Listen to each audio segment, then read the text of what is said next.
Kalau dulu perkembangan tahun ke tahun pada waktu isi muntrak ya tetap kukuh, tapi sekarang setelah ada urbanisasi ada terkikis sedikit.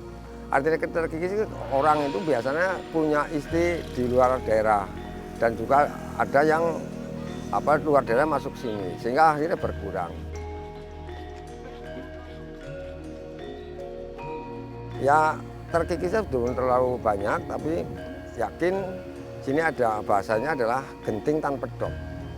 Itu, genting tan pedot artinya walaupun mau putus tapi tetap tidak putus kan gitu. Akhirnya genting tan pedot artinya mau putus tapi tidak putus tetap lestari. Ya agak beban sih karena ini kan tradisi dari para leluhur yang dulu. Kita harus dijaga, kalau kita nggak dijaga siapa lagi kan. Ya insya Allah ajarannya masih tetap kayak yang dulu, nggak pernah berubah. Insya Allah masih tetap terjaga.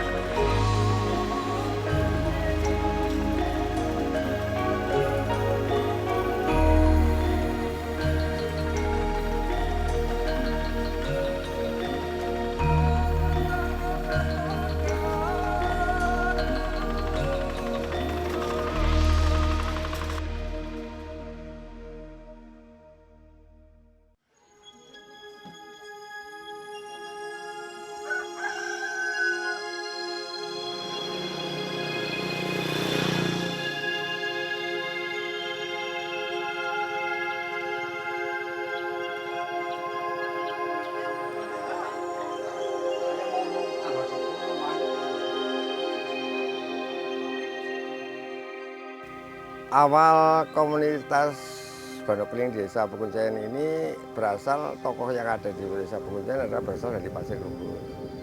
Yang awal mulanya mereka dari Pasir Luhur pada waktu zaman abad yang ke-14 sekitar 12 itu mereka pada saat Islam masuk ke tanah Jawa itu mereka berkelana.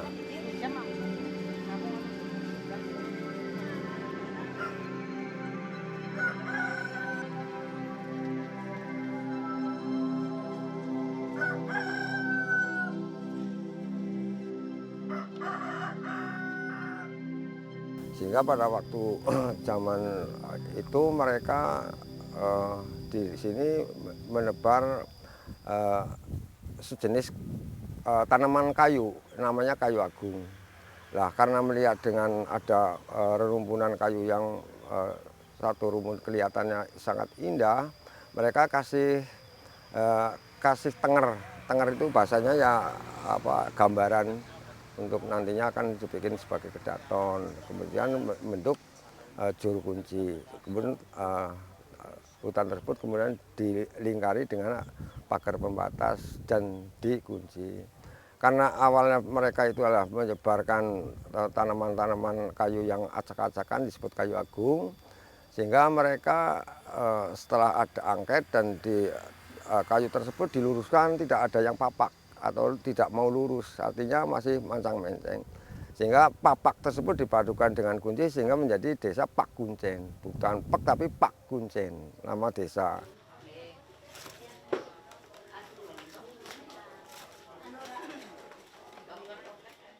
Nah, setelah tiga tokoh tersebut menjadi nama desa Pak Kuncen, itu mereka kemudian membentuk sebuah juru kunci.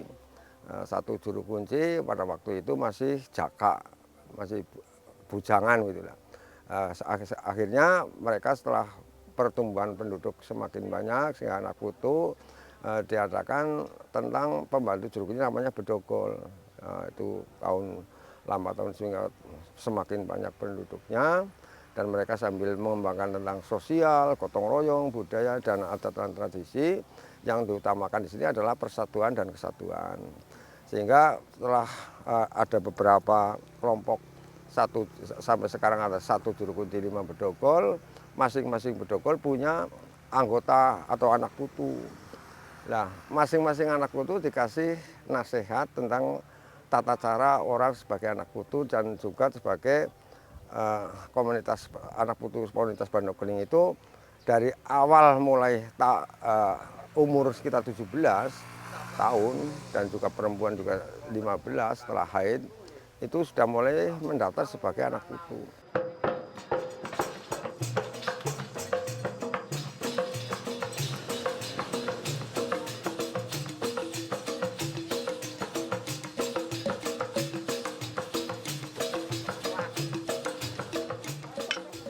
Kalau antar manusia ya di sini kalau kehidupan di lingkungan terutama komunitas Bano Geling ini diawali dari ya bahasanya itu adalah ada 5.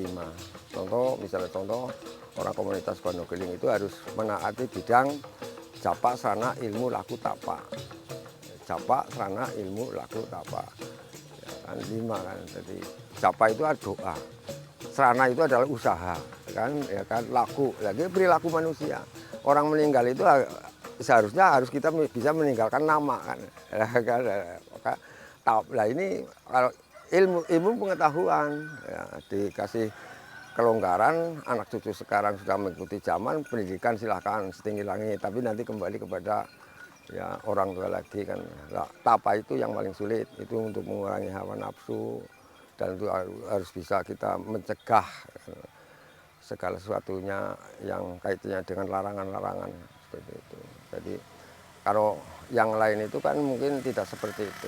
Yang lain, lagi khusus komunitas Bano Geling ya kita harus sadari yang penting harus gotong royongnya, persatuannya kan.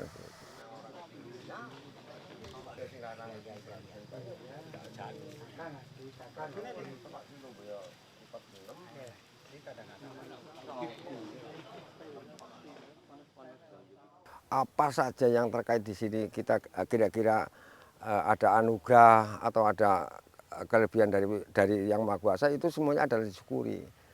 Misalnya kita beli motor itu harus ada selamatannya.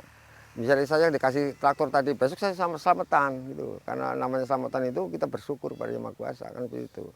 Jadi secara pribadi kepentingan masyarakat anak putu Bano Geling itu selamatannya juga tidak diduga apa kepentingannya nanti akan selamatan begitu. Tapi kalau misalnya di kegiatan Bano Geling ya ada rentetannya setiap bulan. Kali semari kula ngaturaken putusan, kula sarencang kula kami sepuh kali anak putu jalan resik ke tepi. Damel tautan badhe nulung luhur mongkon dipun kepunten. Nun pituku pikuas anak putu kula sedaya siwet perlu dinten sama paing. Inggih pun tunding lujeng bisa jate dekatuk sepenegane kali pina sepuh sedaya kula aturi reseni saengga.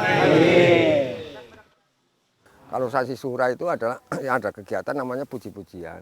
Itu di Balai Pasemuan Rumah Adat. Nah, itu setiap Jumat.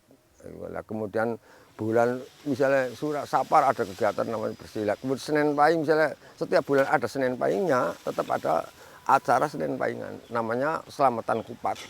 Karena Selamatan Kupat itu kita hidup di dunia kayak gini kan mengakui bahwa kita banyak lepatnya karena orang tidak sempurna. Minta ampun kepada Yang Maha Kuasa kan begitu. Kupat itu adalah lepat itu ada kesalahan barangkali kalau ada kesalahan. Maaf kepada Yang Maha Kuasa. Makanya dikeralakan di sana kan ya, kepada Yang Maha Kuasa ya kan gitu kan. Nah, makanya aku ya anak putu Bano Geling secara keseluruhan makanya kan itu perwakilan aja yang datang.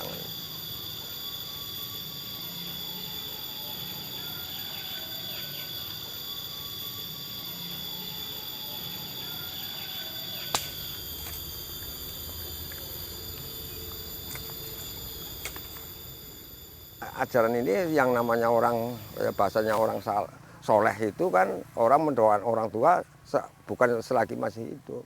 Dikubur pun ya butuh didoakan karena misalnya masih hidup kita punya hajat kita minta restu kepada orang-orang yang dianggap tua yang juga sungkeman minta restu namanya bahasanya adalah jalukidin kan bahasanya. Lah orang jalukidin itu namanya itu adalah minta restu. Saya mau punya hajat dan sampai di sana kuburan saja juga leluhurnya sendiri seperti itu. Misalnya kita punya hajat apa ya minta restu.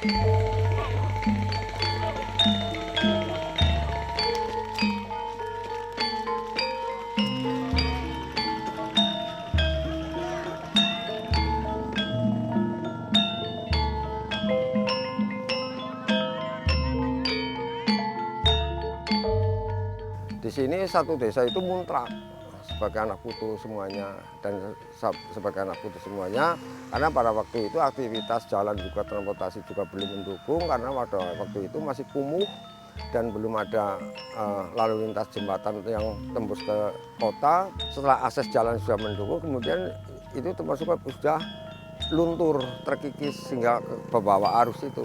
Orang akhirnya pada keluar gitu loh, keluar jejaknya ikut ke kota, kemudian ngode kan seperti itu. Karena selalunya di sini dulu kekurangan pangan, artinya kurang pangan karena tanahnya juga tak ada hujan, kemudian tanam paling setahun sekali panennya, kesehariannya paling-paling buruh tani dan juga tanamannya singkong, makannya singkong dulu seperti itu. Di para sepuh, pini sepuh, para kadang redo, kadang Pak Taruno, ingkang siang menika saged kempal manunggal wonten menika panggenan seperlu kados ngendikanipun Rama Kyai Padamiarja ingkang sewau sampun masrahaken kubur rampining slametan kangge ngistreni ijab lan kabulipun penganten Nak Mas Tono kalian Nak Ayu Santi.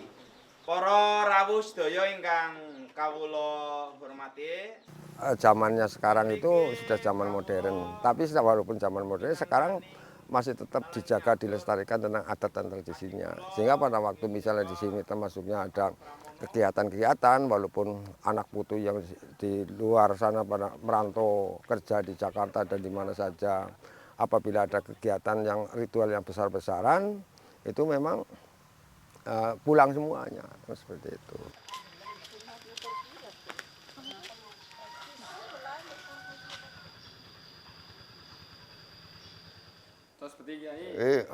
Allahumma sholli ala Muhammad. Allah kasih ngalah. Itu. Kon lu kitin terus toh. Allahumma sholli ala Muhammad. Ya, nama saya Ridho Julianto, umur 18 tahun. Masih bersekolah di SMK Kartek Jatilawang. Ya, Bonokling ini merupakan ajaran atau leluhur yang sudah sejak lama dilestarikan oleh anak putu atau cucu-cucu Bonokling. Mau tanya Kiai, syarat apa saja yang harus dipenuhi untuk masuk ke anak putu dalam Bonokling? Kalau sudah masuk menjadi anak putu, jangan coba-coba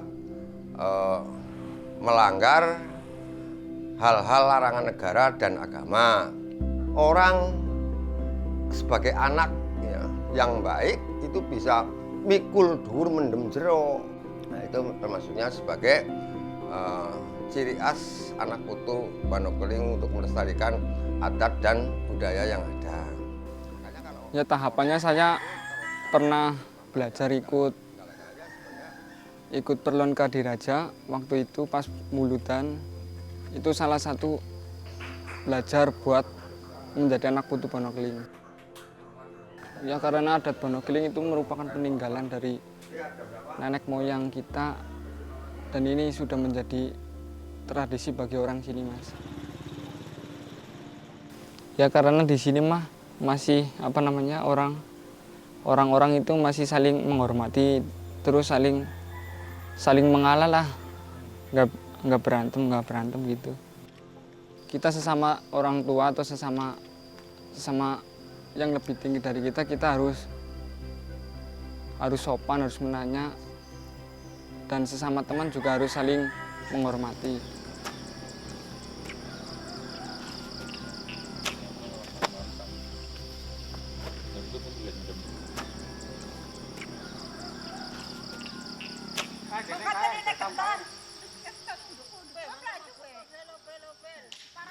Ya, dasar kalau misalnya contoh, kalau ada batas-batas dasar misalnya contoh masih anak muda, itu misalnya kita akan kepengen mau dikasih tahu tentang doa misalnya contoh, itu ada batasnya. Kalau masih anak-anak muda paling-paling dikasih kasihan. Kasihan itu supaya jangan dibenci orang kan gitu loh. Ada rapalannya seperti itu. Ya, terbatas, masih belum sampai ke tingkatan atas. Itu masih sekedar untuk serawung kepada teman, kepada siapa, itu supaya jangan jangan menyebalkan, nyebeli gitu. Gimana ntar kalau udah lulus, mau cari kerja apaan? Kamu kan jurusnya apa itu? Lulusannya STM. Ya insya Allah mau ke Bandung yang apa namanya bekas PKL dulu. Ya paling ya anak muda sih mas. Maksudnya masih kadang ada yang mau, kadang ada yang enggak gitu. Kalau ada acara-acara perlonunggahan itu kadang-kadang ada yang enggak ikut, kadang-kadang ada yang ikut gitu. Saat merantau sih cuma ini apa namanya, misal saya merantau di Bandung, terus untuk menjaga tradisi sini ya saya minta orang tua bikinin tumpeng setiap hari-hari tertentu gitu. Yang penting jangan melupakan tradisi yang di sini gitu.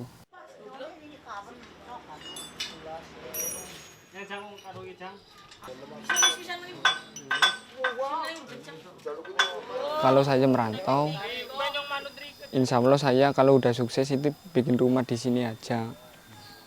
Karena lahir saya juga di sini, Mas. Rindu waktu-waktu ini, waktu-waktu perlon, acara-acara yang besar itu pasti rindu kalau nggak bisa pulang. Ya, semisal kita mau ikut perlon, kita cuma ngasih tumpeng ke bedogel doang itu udah melestarikan, Mas. Semisal saya mau ikut perlon tapi saya nggak bisa pulang, titip ke orang tua buat bikinin tumpeng apa gimana gitu. Bismillahirrahmanirrahim. Allahumma salli wa sallim ala sayyidina Muhammad. Minaya dan minaya bintang ala sabatina rasulullah ya jumani. Alhamdulillah rabbil alamin. Kabila min murisi dunya ngadu bilang era. Sri Nabi akhir tawali Nabi karkari. Allahumma sejaraka wajib. Ya kalau misalnya di luar sana mas anak putu Adam bukan anak putu sini kita kepengen tata cara seperti di sini Pondok Beling yang ketoroyangannya memang sulitnya itu berawal dari ya, termasuknya leluhur dulu. Kalau misalnya makanya orang-orang di luar sana mengikuti seperti kayak ketoroyang seperti komunitas Pondok Beling ini sulit karena sulit itu karena diawali dari para leluhur dulu. Itu sebenarnya ya sering-sering diadakan sarsean namanya, sarsean musyawarah. Seperti tadi saya juga musyawarah di sini Balik Kunci. Itu kan termasuknya untuk memegang teguh tentang kaitannya dengan kita mundi dengan Pondok Beling itu supaya bertahan, jangan sampai kena arus dari pihak manapun. Misalnya ada anak putu yang menyimpang termasuk kaitannya dengan Pondok Beling harus segera ditegur kan seperti itu.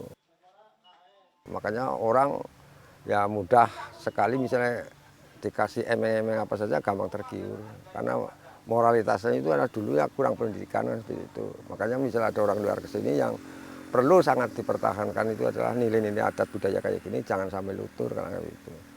Nek arep mlebu dadi anak putu kudu bisa ngapal rafal syahadat disit. Ada syahadat Pondok Beling, ada syahadat agama. Nah, nek kene Pondok Beling ya sama, cuma ada terjemahnya asyhadu alla ilaha illallah asyhadu alla wa asyhadu anna muhammadar rasulullah ingsun weruh satuhune lahaning pangeran kang sah kang Allah kang tunggal kang dinatekaken alami. Sekarang kalau dipandang itu jarang ya, jarang karena semuanya kan orang kalau mengikuti pendidikan formal itu kan sibuknya luar biasa. Makanya misalnya orang sudah tamat belajar sekolah formal itu baru mengikuti. Misalnya contoh bisa SLTA misalnya contoh kan, itu termasuknya boleh lah sudah belajar mulai kan seperti umur gitulah. Nah kalau yang umur 17 kemudian lanjut, nah itu kan juga masih lama lagi kan prosesnya. Ini kalau sudah pendidikan berhenti hanya LTK lah mungkin ya itu termasuknya bisa mengikuti di Pondok Keling. Itu saja kalau misalnya sudah tamat kemudian ke Jakarta. Nah ini yang masih kadang-kadang sulit untuk dikasih tahu kemudian dikendalikan, karena tiba-tiba misalnya mereka lulus sekolah kemudian ngode kan seperti itu. Ya, tapi kan walaupun ngode itu orang tuanya juga termasuknya masih memperhatikan. Misalnya ikut bedokol siapa. Dan nanti walaupun anaknya tidak di rumah tapi tetap dibikinkan selamatan kan begitu. Kalau misalnya ada acara sedulur anak-anak kabeh dadi dina keke nyong sekolahin tandur pari terus dari sebagian dadi rong dina sing ditanduri. Nah, kalau harapan saya sih ya kami atau saya juga termasuknya kaitannya dengan 10 tahun 5 tahun ke depan.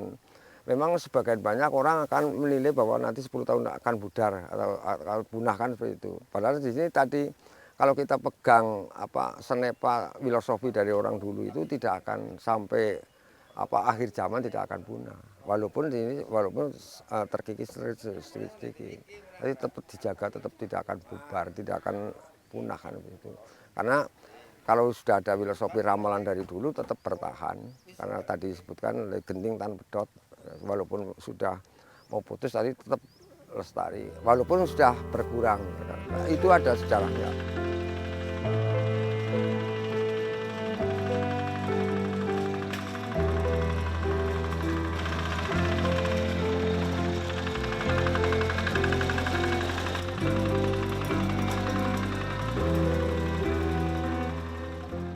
Harapan saya juga termasuk semua anak putu maupun di perantauan, di desa yang tetap masih percaya mengikuti jejak orang tuanya. Ya, saya mohon dipertahankan karena di kota-kota di Jakarta itu ada beberapa kelompok sebagai kelompok paguyuban Pondok Keling. Di sana misalnya ada kesulitan di sini, sana juga membantu kan begitu.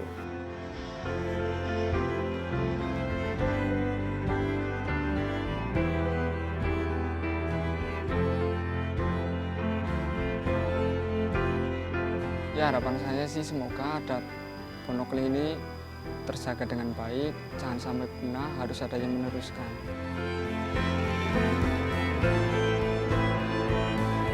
Nah, Pulau Tingali itu undangan dari pemerintah dulu daerah-daerah Kabupaten Sanese, yang Kabupaten Banyumas itu jumlah kepercayaan itu mendekati 30 kelompok kepercayaan, cuman beda-beda. Kelapa